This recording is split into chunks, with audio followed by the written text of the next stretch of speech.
The White House is also trying to answer its critics on Benghazi. On Wednesday, the Obama administration released 100 pages of emails and notes. Bill Plant is at the White House. Bill, good morning. What do these emails show?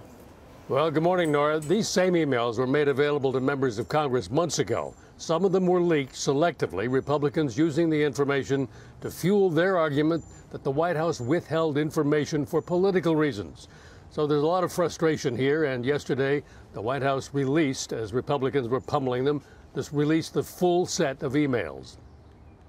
In the original draft of the talking points, the CIA said the assault may have been spontaneously inspired by the protests at the U.S. Embassy in Cairo. UN Ambassador Susan Rice would repeat that 2 days later. It began spontaneously in Benghazi as a reaction to what had transpired some hours earlier in Cairo. But the first version also acknowledged that extremists with ties to al-Qaeda participated in the attack, and that there had been at least 5 other attacks against foreign interests in Benghazi in the previous 6 months. But after several revisions, those details never made it into the final draft. After a meeting at the White House, Deputy CIA Director Michael Morrell scratched them out.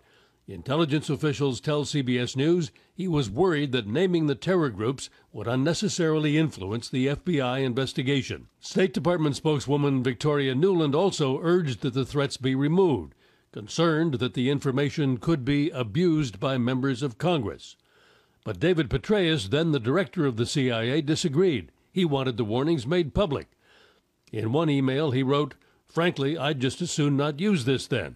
The emails were released to counter criticism from Republicans that the White House intentionally deleted the reference to al-Qaeda to spare President Obama embarrassment during his re-election campaign.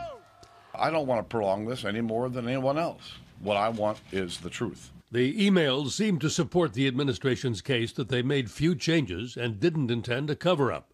One email reads, "The White House cleared quickly, but state has major concerns." Suddenly, 3 days ago, this gets spun up as if there's something new to the story. There's no there. Yeah, but here's the thing. Even if the White House had little involvement, the emails do show an internal battle between the CIA and the State Department, neither of which wanted to be the focus of criticism.